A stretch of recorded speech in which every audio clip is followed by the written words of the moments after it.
industrialização e urbanização na Primeira República.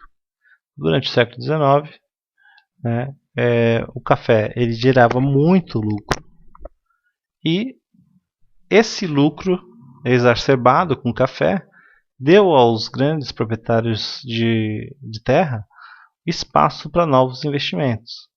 Então, além do investimento na infraestrutura, né, que o governo acabou fazendo para escoamento do café, facilitar o comércio do café, ferrovias, portos, estradas e energia elétrica, também houve o investimento em bancos, casas de exportação, industrialização e comércio.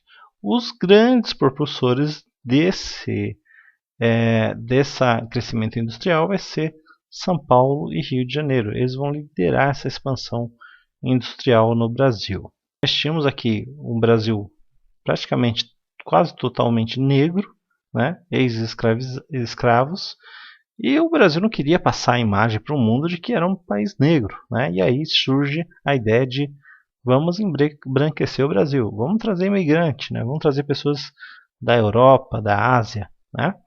Então, precisavam, né, as indústrias de mão de obra, tá? Então, eles vão trazer aí os imigrantes, principalmente para São Paulo, Minas Gerais e Rio de Janeiro. Entre esses imigrantes, os países que vieram essas pessoas são os italianos, os espanhóis, os alemães, os portugueses, os sírios, libaneses e japoneses. Ao todo, entre o ano de 1887 a 1930, foram 3,8 milhões de imigrantes. Inicialmente, o trabalho deles se deram no campo, mas devido às péssimas condições que existiam no campo, eles preferiram ir para cidades, para tentar uma vida melhor, uma remuneração melhor, né? Os grandes centros urbanos começam a crescer sem nenhum planejamento, e isso vai gerar ocupações irregulares, né? As pessoas vão ocupando ali onde dá, principalmente próximo às áreas centrais, porque ali ficava mais próximo de ter uma oportunidade para o trabalho. Bom, as moradias eram inadequadas, a higiene era precária e existia várias epidemias de doença, como varíola, entre outras. O presidente da República na época era o Rodrigo Alves, ano de 1992, e ele queria uma renovação urbana, principalmente ali na capital do Brasil, que no caso era o Rio de Janeiro, e isso acabou sendo reproduzido em outras capitais, em outros lugares, em outros estados. Essa reestruturação que ele propôs, né, vai gerar uma expulsão da população pobre dos centros urbanos. Então, as grandes ali o centro da cidade, que era ocupado ali pela população mais pobre, os pobres acabaram sendo expulsos. E isso vai gerar uma luta por cidadania. Então, as pessoas não eram alfabetizadas, as pessoas não tinham direito, a maioria não votava, né, não tinha poder político na mão, pois o poder político estava na mão das elites. Aí nós entramos, né, nós temos essa sarja que mostra a revolta da vacina, né? Então pensa bem, revolta da vacina, a população carioca, né, estava ali de boa, né, mais ou menos. O Rodrigo Alves vem com a ideia de expulsar o pessoal e colocar o pessoal para fora. Assim, vamos mandar esse pessoal para fora do centro da cidade, vamos mandar ele lá para as periferias, para o subúrbio. As péssimas condições aí de higiene vai gerar vários surtos de doença. E aí o governo, que queria deixar a cidade, além da cidade mais bonita, também queria criar medidas sanitárias que pudessem resolver esse problema. E aí determina, né, através do Oswaldo Cruz, a vacinação obrigatória. Imagina só, se você ou você tomava vacina ou você seria preso. A população não entendia muito bem o que estava acontecendo. Não entendia porque o governo quer que a gente tome essa vacina de forma obrigatória, né? Já quer expulsar a gente aqui do centro, já está mandando a gente para o subúrbio. Por que diabos os caras querem vacinar a gente de forma obrigatória? Então a população se revolta e se recusa a tomar a vacina e começa a enfrentar a polícia, o exército e a marinha nas ruas. No ano de 1904, no dia 16 de novembro, a lei acaba sendo revogada, a lei que obrigava as pessoas a serem vacinadas. E a revolta vai acabando. O saldo dessa revolta vai ser de 30 mortos, 1.000 presos e 461 deportados para o Acre. O Acre tinha sido recentemente anexado ao Brasil, né? E virou ali uma terra onde as pessoas eram expulsas quando não eram desejadas. Então vejam só, a revolta da Chibata, né, assim como ficou conhecida, ocorreu no ano de 1910. Ela foi liderada por marinheiros que, entre aspas, sequestraram o encouraçado Minas Gerais e São Paulo, que eram os encouraçados de guerra mais importantes do Brasil. E eles estavam ali no litoral do Rio de Janeiro e apontaram as armas, seus canhões, para a sede do governo. O que eles defendiam? Eles defendiam o fim dos castigos físicos, né? Normalmente, ainda herdando o período da escravidão, como a maior parte dos marinheiros eram pobres ou descendentes de ex-escravos, eles sofriam castigos físicos dos oficiais que eram de famílias ricas. Esse castigo físico, que poderia ser o bolo, né, que era uma espécie de palmatória, ou então chibatadas, as pessoas, o oficial podia determinar uma punição de até 10 chibatadas. Acontece que um dia um marinheiro estava embriagado e o oficial decidiu, como exemplo, castigá-lo na frente de todos os marinheiros, dando mais de 200 chibatadas, né? Isso revoltou os marinheiros. E um desses marinheiros era o João Cândido, o cara que vai entrar para a história como o Almirante Negro, né? Está aqui no alto da imagem, tá? O Almirante Negro. E ele vai liderar esse motim. O presidente era o Hermes da Fonseca. De todas as ameaças ali, os caras estavam com os dois principais navios de guerra do Brasil. Ele vai ceder às exigências. Entre aspas também, né? Ele diz que vai ceder, só que ele acaba não cedendo quando os marinheiros se rendem, né? Os marinheiros queriam a anistia total, o fim dos castigos físicos, melhores condições de trabalho e salário. O que aconteceu foi que, após a rendição, ele vai expulsar os marinheiros. Ao todo, até o final desse ano, ele teria expulsado 1.000 marinheiros da corporação. Os amotinados, os seus líderes foram presos, né? Alguns foram executados ou mandados para o exílio.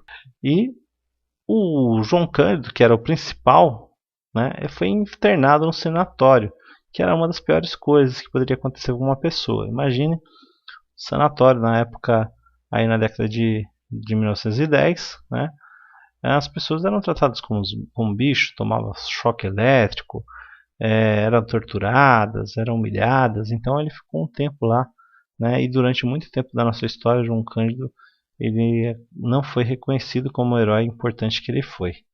Bom, e aí nós chegamos à greve geral de 1917, tá? Então vejam só, como eu falei para vocês, imigrantes europeus vieram para cá, italianos, alemães, né, espanhóis, e eles já tinham contato com as ideias socialistas, anarquistas lá da Europa, né? Essa greve geral de 1917, ela queria melhorar as condições de trabalho. No ano de 1880, no Brasil, nós tínhamos 54.000 trabalhadores. No ano de 1920, nós já tínhamos 200.000 trabalhadores. Eles tinham péssimas condições de trabalho. Trabalhavam até 16 horas por dia. Não tinha nenhum direito social garantido, como férias, remuneração, licença maternidade. O trabalho infantil era amplamente explorado, né? Mulheres eram violentadas e mulheres e crianças eram violentadas nas indústrias, né? Então eles se organizam, tá?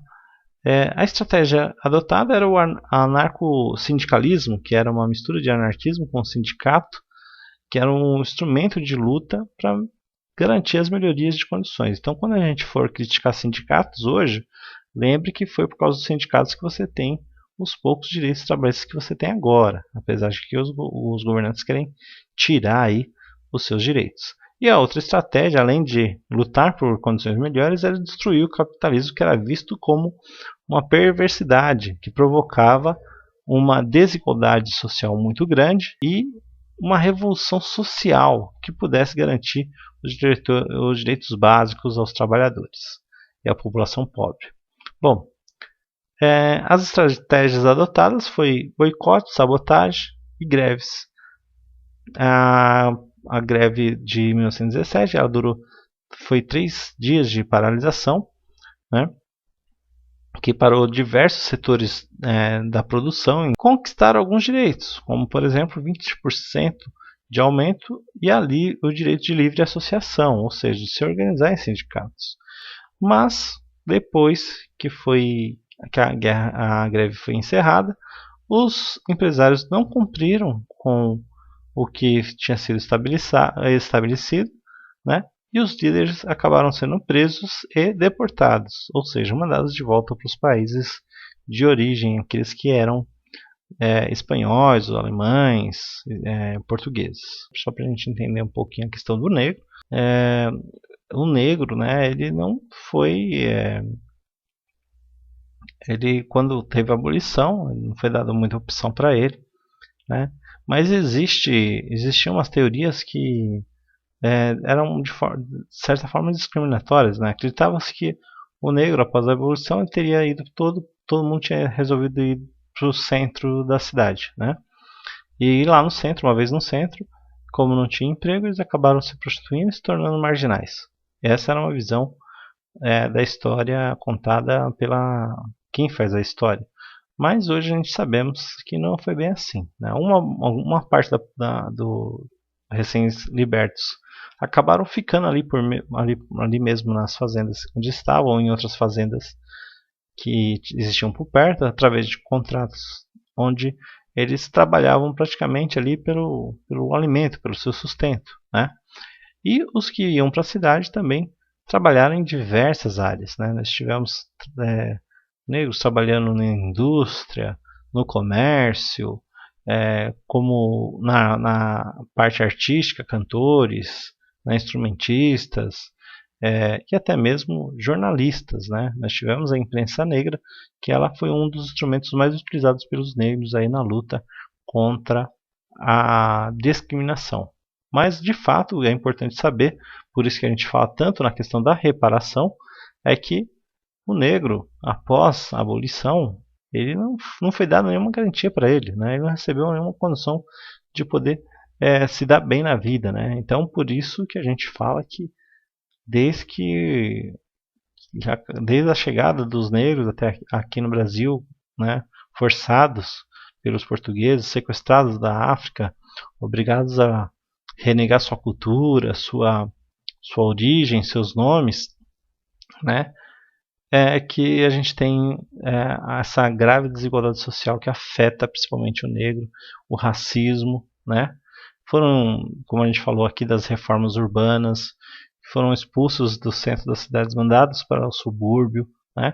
Então é importante fazer a reflexão. Toda vez que você for aí questionar, falar que tá dando é mimimi, racismo, não é mimimi, né? É real.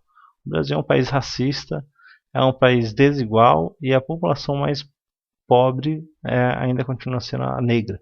E ela precisa ser melhor assistida, ela precisa ter maior oportunidade, é preciso garantir direitos. Não adianta falar em meritocracia se as oportunidades não são iguais. Modernismo, para a gente encerrar, final do século XIX, início do século XX, o local aí da origem dessas ideias modernistas é na Europa, né? A gente está falando de bela época, onde existe vários avanços tecnológicos, uma nova proposta, uma nova visão artística do mundo, né?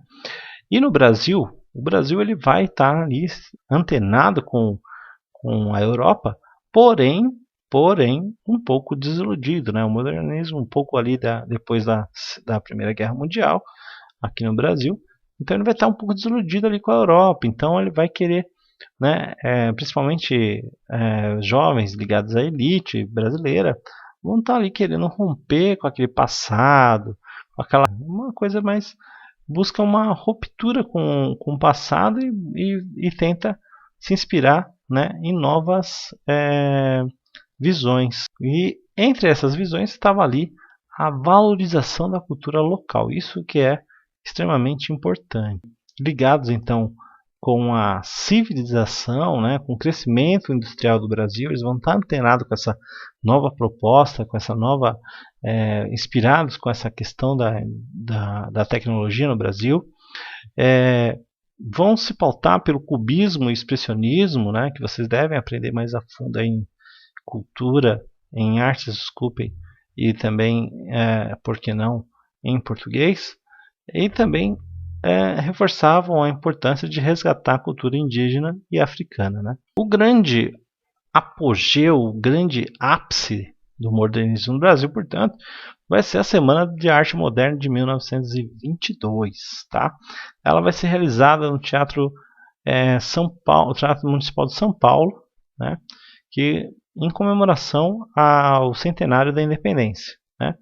Os artistas e intelectuais que participaram dessa Semana de Arte Moderna, entre os principais nomes estava Anita Malfatti, Emiliano de Cavalcante, Mário de Andrade, Oswaldo de Andrade e Heitor Villa-Lobos. Só que a proposta dos caras não era bem essa de vamos comemorar a independência. Né? Eles queriam realmente era romper com o tradicionalismo, romper com aquela visão colonialista, a apropriação das influências vindas do exterior e principalmente a valorização da cultura popular, uma espécie de querer romper com aquilo que existia de antigo e proclamar uma segunda independência no Brasil, uma segunda independência, mas dessa vez cultural e moderna. Pessoal, então eu vou parar por aqui. De todo caso e todavia, era isso que eu queria falar. Esses 4 vídeos são sobre as 2 primeiras situações de aprendizagem referente aí ao conteúdo do currículo paulista, tá certo? Qualquer dúvida, podem me procurar aí em sala de aula, nos corredores, que a gente conversa, troca uma ideia na boa ou nas redes sociais mesmo, ok? Muito obrigado pela atenção de todos e até a nossa próxima aula.